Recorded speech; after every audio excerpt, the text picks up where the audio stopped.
Surat Paulus kepada jemaat di Kolose. Kolose pasal 1. Salam dari Paulus. Salam dari Paulus, seorang rasul Kristus Yesus. Aku menjadi seorang rasul karena keinginan Allah. Salam juga dari Timotius, saudara seiman kita. Kepada orang-orang kudus dan saudara-saudara seiman yang setia dalam Kristus di kota Kolose.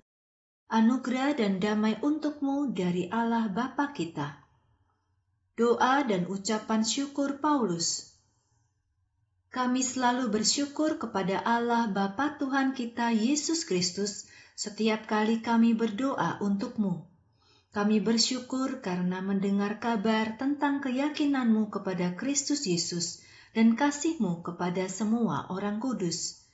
Keyakinan dan kasihmu terus bertumbuh karena kamu sudah tahu pengharapan yang tersimpan untukmu di surga. Pengharapan itu telah kamu miliki sejak pertama kali kamu mendengar firman kebenaran, yaitu kabar baik.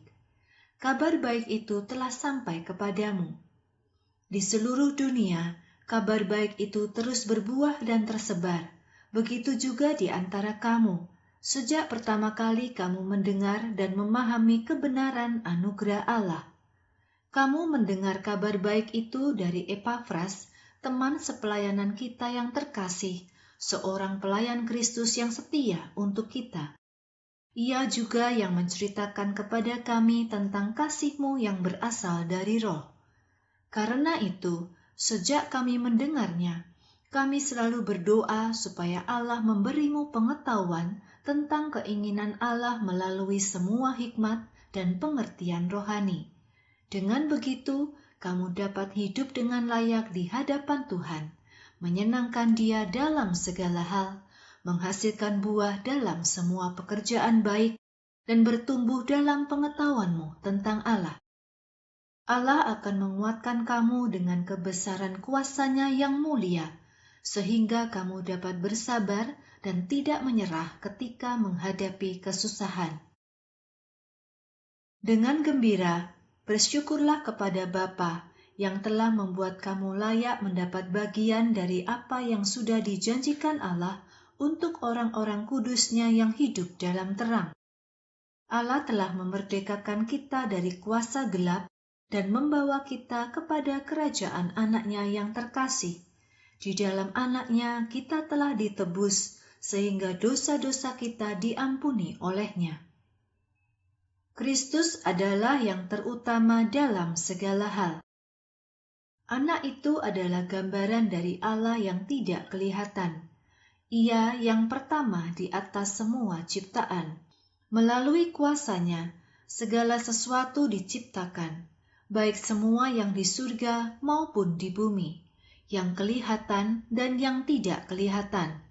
Semua roh yang berkuasa, tuan-tuan, penguasa-penguasa, dan pemerintah-pemerintah. Segala sesuatu diciptakan melalui Dia dan untuk Dia. Anak itu telah ada sebelum segala sesuatu ada. Segala sesuatu tetap terjadi karena kuasa-Nya. Kristus adalah kepala dari tubuh, dan tubuh itu adalah jemaat. Ia adalah awal dari segala sesuatu. Dan Kristus adalah yang pertama dari semua yang akan dibangkitkan dari kematian. Jadi, Dialah yang terutama dalam segala hal. Sebab Allah menginginkan seluruh kesempurnaannya tinggal di dalam Anak-Nya. Dan melalui Kristus, Allah memperdamaikan segala sesuatu dengan dirinya, baik yang ada di bumi maupun yang ada di surga. Allah mendamaikan semua itu melalui darah Anak-Nya di kayu salib. Dahulu, kamu terpisah dari Allah, dan kamu memusuhinya dalam pikiranmu karena perbuatan jahat yang kamu lakukan. Sekarang, Kristus sudah mendamaikan kamu dengan Allah melalui kematian dalam daging yang dialaminya. Dengan begitu, Kristus dapat membawa kamu ke hadapan Allah sebagai persembahan yang kudus dan tanpa celah. Karena itu, kamu harus tetap kuat dan yakin dalam keyakinanmu pada kabar baik yang sudah kamu dengar, Jangan biarkan apapun membuatmu menyerah dari pengharapan kabar baik yang telah diberitakan ke seluruh bumi. Karena kabar baik itu, aku, Paulus, telah menjadi seorang hamba. Pelayanan Paulus kepada jemaat. Demi kamu, aku bergembira dalam penderitaanku. Dengan tubuhku, aku turut serta dalam penderitaan demi tubuh Kristus, yaitu jemaat.